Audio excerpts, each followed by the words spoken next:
Patris et Filii et Spiritus Sancti, in Ave Maria, gratia plena Dominus tecum, benedicta tu in mulieribus, et benedictus fructus ventris tui, Iesus. Sancta Maria, Mater Dei, ora pro nobis peccatoribus, Mater Divina Gratiae, ora pro nobis, in nomine Patris et Filii et Spiritus Sancti. Amen. Okay, so the conference today is on the attributes of the church, which should not be confused with the marks of the church. The marks of the church are that by which it's known, one, holy, Catholic, and apostolic. The attributes, on the other hand, are those things that are they're essential to the nature of the church in some way. In fact, an attribute is sometimes called a property. And here we're talking in metaphysical terms. So, and this is something that a property or an attribute always accompanies the essence of a thing. So whenever you have that thing, it's always present. So I use the example from time to time, milk, right? So people who say it's fat-free milk, well then it's not really milk, because milk, it seems to me, one of its essential properties is fat, right? So if you remove it, it's not really milk, it's some other substance of some sort, but it's not milk in the proper sense. But this just gives you an idea of that it's the same thing in relationship to the church, that when we talk about the properties of the church, we're actually talking about those things that always accompany, it's not the essence of the thing, but it always accompanies it, the essence of the thing in some way. So it essentially belongs to the thing. So this is a very important point, because as long as the church exists, which we actually know will be what? Forever, actually. So as long as the church exists, these three elements will always be present in some form. Okay. So there's essentially three attributes. The first is indefectibility. So Ludwig Ott, in his Fundamentals of Catholic Dogma, refers to indefectibility as imperishableness. Imperishableness, which basically means it can't die, it's not going to be destroyed. That is, her constant duration to the end of the world, so the church will remain indefectible to the end of the world, and the essential immutability of her teaching, so her teachings will never change, despite the fact that you can have certain prelates who will say certain things. So even if the Pope says stuff, but he's not speaking infallibly, he can end up saying things that are contrary to what the church has spoken in the past infallibly. That doesn't change what the church teaches. Okay. So the indefectibility applies to the duration. It's never going to be destroyed. The gates of hell will never prevail, in the sense of it's never going to be completely destroyed. Doesn't mean it will be reduced in size drastically at a certain point. And so the teachings are immutable, which means they're not going to change through the entire thing. The church's constitution, by that is understood that it's a hierarchical constitution. So that means that will never change. We will never get to the point where we don't have a pope and we don't have bishops or we don't have lay people. It's never going to get to that point. That structure will always be present. Doesn't mean that we don't have a sedevacantism in the sense of that there's short periods of time between papacies, but it doesn't mean that you're going to go an extended period of time without the papacy, which we'll talk about a little bit later. But that's actually not possible, because if it were, then one of the essential elements of the church, namely her constitution, which is hierarchic, the hierarchy would have ceased to exist if it just, if for 50 years we haven't had a pope, for example. Now, obviously, there's, one of the signs that sedevacantism isn't really kind of a Catholic doctrine. And by that I mean in the sense of that we don't have a pope even now, ever since Pius XII, we haven't had a pope type of thing. One of the reasons we know this is because of the fact that now there's, probably about 15 different brands of sedevacantism right now. If you look out there and look at all the nuances that everybody's putting on it to try and accommodate their own theology and themselves. So, but the constitution of the church will remain forever. Okay. The second is her liturgy will remain forever. Okay, so the church will always have Mass. Doesn't mean you won't always get to go to it, but the church will always have Mass. It will always have the sacraments. It will always have all those things that go into her essence of what she is. Okay. This does not exclude the decay of individual churches, and by that is meant, it doesn't mean that the church can't begin to fall into heresy or things of that sort in certain respects. By the way, speaking a bit imprecisely, it's not the church that falls into heresy, it's the members of the church that fall into heresy. So what you actually have is you have a case of individuals over the course of time. That doesn't mean it can't be drastically reduced, that the number of Orthodox Catholic believers is very small, which I think it is today. And part of that is because modernism is so pervasive, it's so much in the atmosphere that without an extraordinary grace or a great deal of theological and philosophical background, you're simply going to fall into heresy today. That's just the nature of it. We'd probably say that they would fall into error, that is material heresy, not so much formal heresy, because I think there's a lot of material heretics, and I think there's also now a lot of formal heretics, because when people do hear the faith, when it's actually preached to them, a lot of times they're just rejecting it outright. We know this by virtue of the fact, too, that only 40% of the Catholics in this country, in these United States, actually believe in the real presence, even when asked about it, even when notified it. It also doesn't mean that there can't be accidental changes to the church. It just means that the essential structure and nature of the church will never change. Okay. The church is indefectible in the sense that she will remain the institution of salvation founded by Christ until the end of the world. Okay. So there's not going to be another church founded. Other churches aren't going to take up the slack where we left off, etc. It's going to be the only institution until the end of the world. The First Vatican Council says that the church has an unconquerable stability. So there is going to be, even though it looks like it's getting buffeted from every side, if you know what you're looking at, that this stability pertains to the essential aspects, not to the various accidental things. She will continue till the end of time. In fact, Leo XIII says in his encyclical Satis Cognitum, which is actually one of his great encyclicals, the Church of Christ is one and everlasting. Perpetua is the word in Latin. It is perpetual.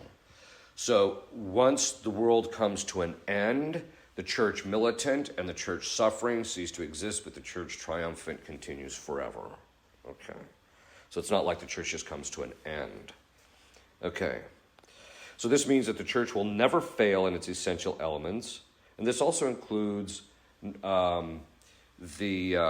not just the infallibility, as we'll see a little bit later, but it also pertains to the four marks of the church. So the church will always be sanctifying its people, which is holy. The church will always have an essential unity, which we'll see where that lies here in just a little bit. The church will always be made up of people of all races, basically, etc. So you can go down the whole litany of all the different aspects. It will always have apostolicity, which means we will always have bishops, etc. Doesn't mean all the bishops are always going to be good. Doesn't mean all the bishops are always going to be orthodox. It just means that we will always have them. Okay. This denies indirectly the sedevacantism of certain kinds, because sedevacantism has said that one of the elements, that is the hierarchical structure of the church, has ceased to be, essentially. That is one aspect of it, that it's changed. And we know that's not the case. Okay. The next attribute of the church is infallibility. So, and a lot of people have a misunderstanding of infallibility on a variety of different levels. So infallibility means that in the final decision on doctrines concerning faith and morals, the church is infallible. And Ott claims that this is de fide, which of course it is, because it comes from the First Vatican Council, which defined it at least in relationship to the papacy. So we know that the church is actually infallible, and this would obviously necessarily be the case. One of the best arguments I've heard for infallibility was in an apologetics book, and it said, look, this is how this works. So it's being pitched to Protestants. And it said, if you can't be absolutely certain of what your minister is teaching you, that is, to the essentials of what is necessary to be saved, if you can't be absolutely certain about that, then you have doubt, and doubt excludes faith, and therefore without faith you cannot get into heaven. So that basically means that without infallibility, getting to heaven's impossible.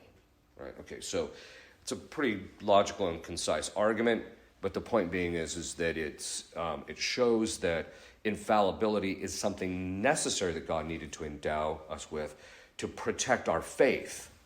See, what's so ironic is a lot of people are losing their faith in a variety of different areas, but that's because they're focused. They don't know what the church teaches precisely and infallibly. Okay. The infallibility it occurs in what is called certain organs of the church. In other words, there's certain agencies which have infallibility in the church.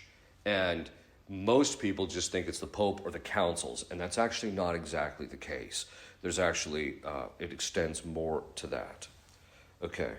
So we know from Vatican I that it is divinely revealed dogma that when the Roman Pontiff speaks ex cathedra, that he is speaking infallibly. Therefore, the church, and this is the key thing, the church states that infallibility is under, the use of infallibility by the Pope is under certain conditions. It has to meet these certain conditions. If it doesn't, what he may be saying may be true, but our level of certitude about it isn't the same as it is in relationship to those things which are infallible. Okay. So the infallibility of the church is invested in certain organs of the church. So, and these, the first one is the papacy, and that the first one is that he has to exercise, when he says something infallible, he has to state it ex cathedra, that is, in the sense of, in the exercise of his office as shepherd and teacher of all Christians. Essentially what this means is that he's making a declaration as the supreme head of the church. He's not just making some statement off the cuff or, in a private audience or something like that. There's something, he's stating it that this is something that he's stating as Pope, as the supreme head of the church. The second, it also has to be not just as Pope, but also by his supreme apostolic authority, okay, which means what? This indicates that there are different levels of papal magisterial acts. This is one of the real things that you're seeing collapse, especially as lay people start getting involved in discussion of theology. They think that a magisterial act is only something that's infallible, or it's only something when a pope puts out an encyclical or things like that, and that's actually not true. A magisterial act is any time a bishop or a pope does anything in which he officially exercises his office.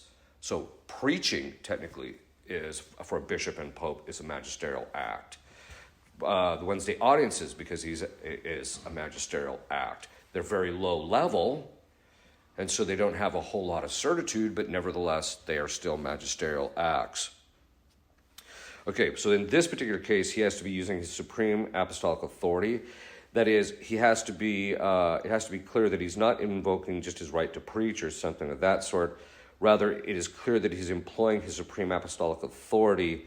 That is, he is using his authority that comes directly from St. Peter and his successors. So he is speaking in the highest form of authority, not just as Pope, but in the highest way in which a Pope can talk. Okay. Next, he defines a doctrine concerning faith and morals to be held by the whole church. Okay, so there's three elements of that. First, he has to be defining it, which means what? He's clarifying it and putting an end to the discussion. He's stating this is how it is to be understood. That definition is irreformable, and it's irreformable in two ways. One, it's irreformable in the sense of it can't change, but also it's irreformable in the sense that the terms in which he uses will perpetually now have that meaning. Doesn't mean they can't be used in other contexts and things of that sort, but it doesn't mean that we can reword this thing, which you hear them talking about. No, sorry. The terms that he uses now have a set meaning, and that's how they're to be understood. Okay, so he's defining it. So defining comes from finis, which is a limit or the end. He's determining the limits or the end of the discussion. Okay. Second, it has to concern faith and morals. If he starts talking about astrophysics or the environment, it's not infallible. Right? It has to be something that is actually dealing with faith and morals in some fashion. And it's something that has to be held by the whole church. In other words, he's binding everybody. You must believe this in order to be Catholic, essentially is what that says. So those are the restrictions, because I think people are kind of cluing in a little bit more today because of the fact that we have a pope who's saying a lot of things that are perplexing people. And so as a result of that, people are like, well, when is he infallible and when isn't he? And so the restrictions, I think, are becoming clearer and clearer. I think that's one of the reasons why God actually allowed had historically in his providence the formal definition at Vatican I of papal infallibility is precisely because if they didn't, when we got into a time like this, when the popes were saying certain things, we would begin to realize it would be just mayhem if people didn't believe that the pope was actually infallible. Okay. The theologians commonly hold that the pope is also, so he's infallible when he makes a formal definition of, let's say, a doctrine or something of that sort. But the common opinion of theologians is also that he is infallible in the canonization of saints. That has been heavily criticized lately, only because people don't particularly have a fondness for John Paul II, Paul VI, and some of the other people that have been canonized recently. Part of the difficulty has to do with the fact that people's understanding of canonization is flawed. That is, they've aggregated certain things to their understanding of it, or they don't have a precise understanding of what canonization is. All canonization means that the person is now listed in the book of life, and by that is to be understood that the person made it to heaven. It does not indicate that the person lived heroic Christian virtue. It does not mean that we should necessarily emulate them. It does not mean any of that. Now, in the past, it's true that the church is very careful not to canonize people unless they met certain conditions, because they knew that people would then see them as being put up as an example. But all it means is that the people have managed to die in the state of grace, and that the papal infallibility is guaranteeing that the person's in heaven, and therefore we can have a public cultus in relationship to them. That's all that means. Okay. Unfortunately, the canonizations have kind of turned into a political thing, but I think that historically they've always been a little bit of a political football, so to speak. And although in the past they were a little bit more judicious about who they would canonize. It is also held that beatifications are not infallible, that the infallibility regarding canonization is restricted to two things, as I mentioned, that the person died in the state of grace, which means they made it to heaven, and that they enjoy the beatific vision at the time of the canonization. So even if they died in the state of grace and went to purgatory, by the time the canonization occurs, we know that they enjoy the beatific vision. That's all canonization means. As far as the church's strict doctrine and the precise understanding of canonization, unfortunately, I think the church needs to go back to being much more careful about who it canonizes and who it doesn't. Okay. The next organ of infallibility is the bishops. And this, and not just a bishop here and there, despite the fact that there's always a bishop here or there who likes to think he's pope or likes to pontificate like he's pope. But that doesn't mean he is. This refers to the totality of the bishops in one of two formats, either assembled together in a general council or scattered throughout the earth in ordinary magisterial infallibility. That is, when they propose a teaching of faith and morals as one to be held by all the faithful. Okay, we're going to unpack that a little bit. Most people don't seem to understand that a council, and this has come up in relationship to some of the people who think that they should call a council and declare Pope Francis a heretic, and therefore he would be deposed. Sorry, there is no agency, not even a council, not all the bishops together, not all the cardinals together, not everybody together has the authority to pass judgment. By that, a judgment, I mean juridic judgment on the Pope. There's no authority higher than him, period. So that you can't get rid of him. Christ has to be the one to take him out. Now, that being said, they want to say that this is based on Cajetan's theory of an imperfect council, that you could have a council which the Pope wouldn't necessarily be present to, but they would declare that he was a heretic and therefore deposed. they could meet together in a council of a sort, but it's not an ecumenical council. They could meet in a council to talk about it and then tell people you are not to believe these things that he's teaching, but they can't they can't judgment on whether he was pope or not. Only a subsequent pope can actually do that. Okay. Why am I going into this? I'm going into this because what most people don't realize is that a council only has authority and only has infallibility when the pope signs off on it. And this is a very important point today because we got two extremes. You got people who, who basically think that you can have a council without a pope, and then you got the other side of people who basically think that everything in Vatican II is infallible, which it wasn't. Paul VI said more than once, nothing extraordinary happened here, which is technical language for saying nothing at Vatican II did he have the intention of defining. And that's the key point. The bishop's infallibility is only infallible when it participates, when we're talking about ecumenical council, is only infallible when it participates in the infallibility of the papacy. So only when the Pope signs off on the document as being definitive does it actually become infallible. If all of the bishops signed it and said, we hold that this is of the faith, and the Pope says, nothing doing, it's not infallible. So this is the thing that people have to recognize. Okay. So this means then, okay, so it has to be something which, in the council, of course, and it's not just anything in the council. It has to, again, pertain to church, it has to pertain to faith and morals, and it has to be something, so if they talk about something else other than faith and morals, it's not infallible.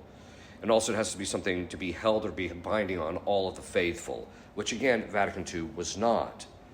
And this is one of the, even though a lot of bishops and priests and lay people act as if the Second Vatican Council was infallible and therefore we are bound by all of it, I'm sorry, but that it doesn't meet the requirements necessary for infallibility. And so therefore, what's contained in there has to fall under the judgment of being subject to tradition. How does the tradition understand these things? Okay. The other one is scattered throughout the earth. This is called ordinary magisterial infallibility. This means if all the bishops and scattered throughout all the world hold that something is of the faith, not that they just believe it, but that you have to hold this in order to remain Catholic, then we know it's infallible. Okay. This was one of the arguments, and this is not just all the bishops living today. It has to be something that can be demonstrated out through the whole totality of the history of the church in some fashion. This is what John Paul II did in Ordinatio Sacerdotalis in relationship to women not being able to be ordained to the priesthood because of the fact that the history of the church shows very clearly that it was unanimous that all the bishops throughout the world had held, until recently, of course, that women could not be ordained to the priesthood. The next kind of infallible organ is solemn condemnations. Solemn condemnations, not just the Pope saying that's you can't believe that, but it has to be something where he solemnly condemns it, either in the Pope or in the councils. Tanqueray observes that the Church is infallible when it observes a certain proposition under some doctrinal censure. A doctrinal censure is defined as a qualification by which a proposition is known to, in some way, to be opposed to the faith and good morals. So basically what this means is that the Church is declaring this thing is contrary to the teachings of the Church. And so these solemn condemnations, which you see in the councils, are in fact not just juridic, because that was something that came up recently. Someone said that the Council of Trent, in relationship with the Fathers, was only speaking juridically, rather than, because we'll see this a little bit later, the Fathers of the Church are also infallible in a specific way. And they were saying, well, this is just what happens at Trent. Actually, it was stated by numerous bishops and popes and councils. So it's not just the one location. So when they solemnly condemn a proposition, then we know that it's not true. Okay. So those are the things that are defined, except for the ordinary magisterial infallibility. Those things aren't defined as such, even though they might be expressed, they're not defined. Defined means that a pope or a council, through a formal statement, limits our understanding in relationship to the thing. But then there are some things that are not defined, then there hasn't been a formal statement, but you still have to believe them. They are of the faith, and if you don't believe them, you're not Catholic. Okay. So this would include the ordinary magisterial acts. As I mentioned, John Paul II used the ordination of women as part of that. The next one that is part of this de fide non definita, that is, it's of the faith, even though it's not defined, are the patristics. So if all of the patristics hold to a particular thing, then, and they say it's of the faith, then we know it's of the faith. So George Aegis, in his book on tradition, says that when the fathers of the church consent on certain doctrines, which evidently belong to the common faith of the church, and all the faithful believe them, then the consent of the fathers shows the divine tradition of those doctrines. Divine tradition means it's from God. It is the same consent as the universal church. Consequently, the consent of the fathers is infallible because the church itself is infallible. So if the fathers of the church unanimously hold, and by unanimous we don't mean that there can't be a stray guy here or there, because you see that from time to time. But if there's this unanimity of the fathers that this thing is to be held of the faith, then it's of the faith, and you have to believe it in order to remain Catholic. Okay. The fathers of the church, as I mentioned, has talked quite a bit. The next one is the theologians. This is one that's commonly understood. In fact, I just got criticized for this recently because the author of the paper, which I'm going to put out something against it, but he said, he basically thought that by theologians, I was talking about the theologians who are alive today, he obviously didn't read my material, or he has not done the research into the authors to understand that the theologians actually refers to those who taught in the theological schools like Paris and the like throughout Christendom from 1100 to 1750. So if that group of those who taught in the theological schools from 1100 to 1750 unanimously say that something is of the faith, then it's infallible. That's what Tuus Libentor says of Pope Pius IX. So this isn't me. If you don't like it, take it up with Pius IX. And actually, usually in those areas, what you tend to find is there's not too much variation in that stuff. It's usually, you'll find it that if the fathers have said it, if the theologians say that this is of the faith, it's usually because they've gotten it from the fathers, noting that the fathers say it's basic, or all the fathers are unanimous. That's usually what you tend to see when you do the research. Okay. The next one is the Sensus Fidelium, which states that the whole of the Catholic faithful cannot err, so all Catholics, right? If you take all the Catholics, and the whole people manifest this particular property, mediating the supernatural sensus of the faith. So basically, what does this mean? It means that if all of the faithful actually believe something is of the faith, then infallibly it's of the faith, because God would not allow the totality of the believing Christians who are subject to him to be in error about something.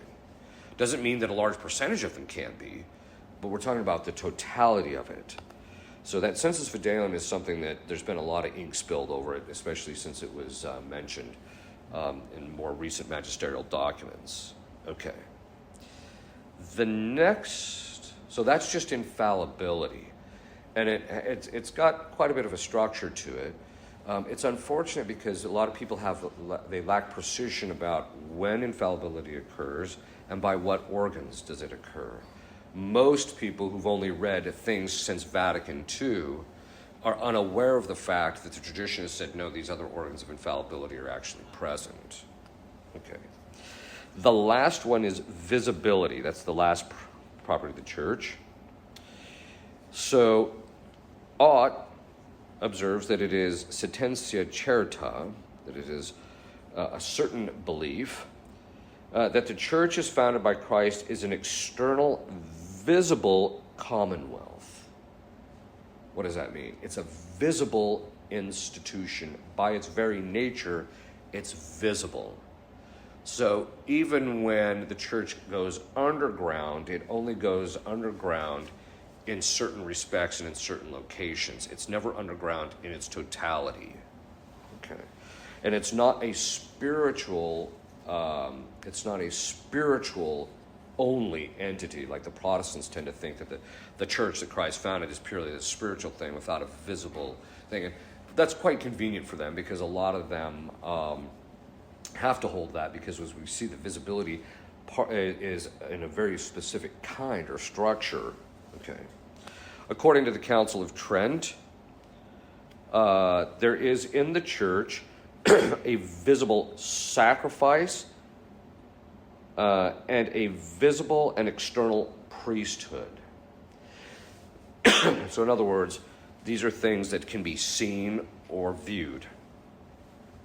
The Vatican Council, they're talking about the First Vatican Council, teaches that Christ appointed the Apostle Peter to be the visible foundation of the unity of the church.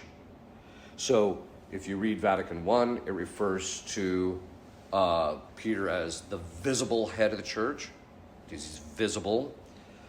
Now we're going to talk about what that means. And also that he is the perpetual principle of unity. The perpetual principle of unity. What does that mean? It means that there will always be a papacy until the end of time. That's what that means. There will always be a papacy. It's perpetual. People who say we've gone 50 years without one are essentially, they're basically denying Vatican I and its formal definition. So it's a perpetual principle of unity, and it's the principle of unity. So people who are not, like the Orthodox, who are not unified with the papacy, they're technically speaking not in the church. They might have the same sacraments, they might have the same priesthood that we do, even though they don't have jurisdiction, although they do, since Paul VI gave it to them for confessions. But if they do, that doesn't make them as part of this church, because they're cut off from the visible head. So unity is, as I mentioned in my book, The Principle of the Integral Good, unity is an all or nothing proposition. It's called the principle of excluded middle. Either you're in the church or you're not. You're not part of the church by degrees. You're either in the thing, which means you adhere to what the church teaches, you're under the government of the church, you're under the papacy, etc., or you're not. There's no, partial part of this actual thing. That's contrary to the principle of the integral good, and it's contrary to the principle of excluded middle. Okay. In other words, it's an irrational proposition to hold that people who are visibly outside the church, or the religions that are visibly outside the church, etc., are actually part of the church that Christ established. That is just simply not true. Now, it's possible that you can have individuals that are actually have not cut themselves off from the church by any formal heresy or something like that, but those are extraordinary. Okay, so this means that the visibility, that the papacy is a visible head. So one of the theories is that Cardinal Siri was elected to the papacy. Now, rumor has it that he was actually elected twice, but he himself said in an article that I read some time ago that he admitted that he turned it down, and he asked God to have mercy on his soul, because he said, if I would have become pope, none of this ever would have happened. So the point being is that he obviously did not see himself as the pope, which means he didn't accept it. And the cardinals didn't recognize him as pope, so he's not the pope. But a lot of people will say, well, he was the invisible pope while this was. Sorry, the papacy is a visible institution. Okay. So this is, when one considers the members of the church and the means which lead to spiritual gifts, then she is externally and necessarily visible. In other words, you need this visibility. We as human beings, because we rely on our senses, need this visibility for the sake of our sanctification. So there's a threefold bond, sensible bond. They used to call these the threefold sensible bonds. Now they later got called the three principles of unity, which is kind of true, but it's not exactly theologically precise as it used to be. So these are the three sensible bonds that bind the members of the church to one another. Okay. The profession of the same faith, right? So this is, it's the visible profession of the faith that it tells you that, okay, we know this person's part of the church. The use of the same means of grace, or the elements of sanctification. This would include things like the sacraments and things of that sort. So same faith, same sacraments, and then the subordination to the same authority, that is, same government. Okay. So those are the three visible things that we look for to see if someone or some religion or some group of people is actually part of the faith. Do they visibly submit to the papacy and to the authority of the church? Do they visibly have the same means of sanctification? Do they have the priesthood? Do they have the sacraments, etc.? Do they profess the same faith? It's not just that they hold it mentally. We've got to see it manifested. That's how we know that they're actually part of the church. And so this visibility is something that's key. Now, this is, again, being undermined by two things today primarily. The first is, as I mentioned, kind of this idea that you can have a pope that's not visible. The other one is the extension of the number of people that are part of the church which Christ established, the Catholic Church, that the number of them extends, that it's not extraordinary. Basically, what these people want to hold is anybody who believes in Jesus Christ is part of this church that Christ established, right? Or anybody who holds this or that, and that there's these invisible members. Well, it's true, and the church itself historically has even talked about, sometimes you get people who, through baptism of desire or something of this sort, they actually become a member of the church, even though they're not part of the visible structure. But again, these are extraordinary. You don't have this whole en masse group that's part of this. That would be, the church never signed off on that. The saints and theologians never signed off on that idea, that a majority of, say, like the Protestants were actually part of the Catholic Church. They just, because they hadn't committed formal heresy, they just never signed off on that. Okay. So ultimately, we don't know in individual cases, but it means that the church as a visible structure, that the normal mode, the ordinary way in which people are part of this church is by visible participation in it. Obviously, in relationship to the underground church, it may not be visible to some people, but it's still visible to others. So the Pope actually knows who the bishops are. Before in China, before this whole Chinese thing started to become so convoluted, the Pope actually knew who was actually priests and bishops in China. So there was actually, and people would come and go to Mass with each other, and that was the visible aspect of it, even though it wasn't fully visible to the whole world. Okay. So these are the three attributes. They will always exist. They will continue to the end of time. And they give us certainty. Now, the part of this is really important because the infallibility, the indefectibility, because today it looks like the church is being eclipsed pretty badly. By the time you get done looking at the Pope, the bishops, the fact that most lay people are just not even practicing, you also have the problem of the whole coronavirus thing has now reduced the number of people going to Mass because the bishops have suspended their obligation to attend Sunday Mass, etc., which is a bit of a head scratcher for me. So I'm still trying to research that one because I thought only the Pope could determine the precepts of the church. They can't, I suppose they could say that they can apply it concretely, but I'm not so sure that they can say that the totality of their diocese doesn't have to go to Mass. I'm not sure they have that authority. I'm not saying they don't, I'm just not saying they do. So even when all this stuff is actually occurring, it still means, though, that the church in its essential structure has not changed. It's still there.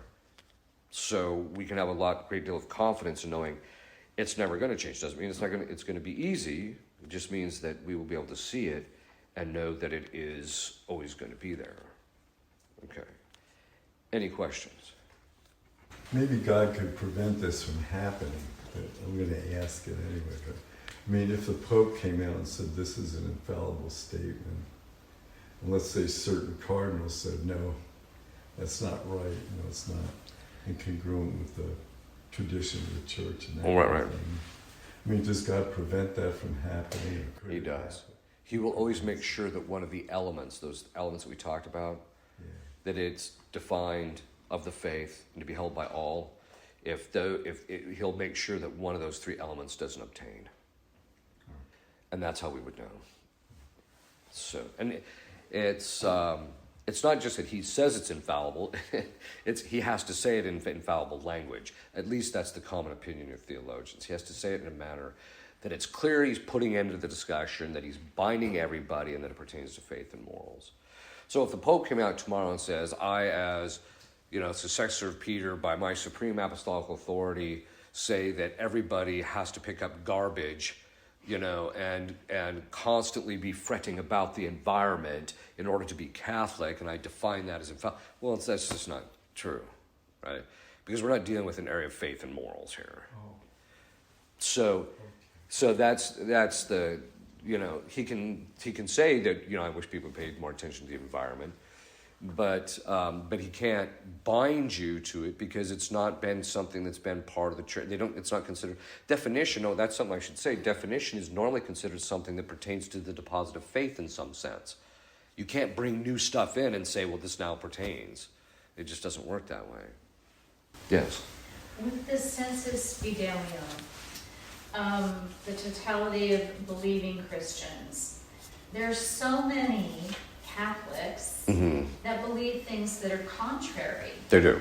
to the faith. So can you explain that? Because I'm not quite sure. Yeah, it's, in fact, it's kind of interesting because a bishop recently proposed that actually they need to change the church's teaching on contraception because the Sensus Fidelium was that it was okay. Now, he got excoriated for it, but it was still, that's what he ended up saying. So basically what it basically boils down to is that it doesn't matter if a majority of the Catholics actually believe something. Here we're talking about those who adhere to the Catholic faith. These people aren't adhering to the Catholic faith, so they actually technically wouldn't be considered part of it. That's usually how that's discussed. So it has to be something that flows from its supernatural infused faith. Because infused faith is one in everybody, it means that everybody would believe the same thing. But these people don't believe what the church believes. And so, and as a result of that, they're not acting on their faith when they think that contraception's okay. So, yes. Father, you mentioned that with the church fathers, that when they hold an opinion unanimously, there might be a stray father or two. Yes. So I was wondering if that applies to the question of creation, that St. Augustine said we don't know how long those days were, whereas all the other fathers seem to believe they were 24-hour days. Open question, or is that... Okay. In my reading of the Fathers, in my reading even of Lateran IV and a couple of other things as well, is that St. Augustine is, by most theologians, considered the odd guy out, right? Because the majority of the Fathers actually believe in that the creation took place in the structure that we see in Genesis. And so, and that they considered that of the faith, actually. I think that there was some discussion about, was it 24-hour days or things of that sort, but it's the actual breakout, and it wasn't a long period of time. We're not talking about, 4 billion years for this all to develop. Even in Augustine's mind, it would be something that would happen, maybe over the course of a few thousand years rather than a few days, but at least that's kind of the interpretation that I've heard people give of it. But the point is that he was considered the odd man out in relationship to that, and that the fathers were all like, no, this is how it happened. St. Thomas has a fantastic line when I first read it. If you read his work, De Eternitate Mundi, on the eternity of the world, he's dealing with Bonaventure, who says that you can actually know through the natural light of reason that the world has a beginning and an end, right? And that it has to have a beginning. And then St. Thomas, following the Aristotelian thing, says, well, we can't really, you could have an infinite regress in the past, but even though the present time is bounded, right? That's how they get around the idea that it's a creature, therefore it has to be limited and finite. And so that's how they kind of get around it. And I think that that's not really answering the question. So I think there's problems with the way that Bonaventure approaches it, but I still think that he's basically got it right. Okay, that all being said. But St. Thomas makes this great statement, though. He says at the end of that, he says, in the end, nature does not contain enough in it of the evidence for us to be able to know the manner in which it came into being. And he said, that's why we have to have revelation to know how it came into being. And so and you see this even when they talk about, it went back, 13.8 billion years to the Big Bang, and then you start and then you talk to other astrophysicists, and they're like, well, like this one guy actually created the computer model. Of course, everybody ignored him. Created the computer model, took all the known constellations and all the stars and everything in the universe, and then put in their trajectories, and it didn't go back to a single point. So we got a problem, right? Everybody started ignoring that. There's a whole bunch of, and so in the end, they're trying to dogmatize this stuff, but in the end, the only way we can have certitude about it is through faith, and that is God revealing it. Look, this is how it happened. And then we can, from that, see the evidence in creation, right? That this seems to fit. That is, when you look at Genesis, it seems to kind of fit. So, but anyway, to answer your question, yeah, he's considered the odd man out, St. Augustine. So, any other questions? Okay. If you'll kneel, I'll give you a blessing. Benedictio Dei omnipotentis Patris et Filii et Spiritus Sancti super vos et manet semper. Amen.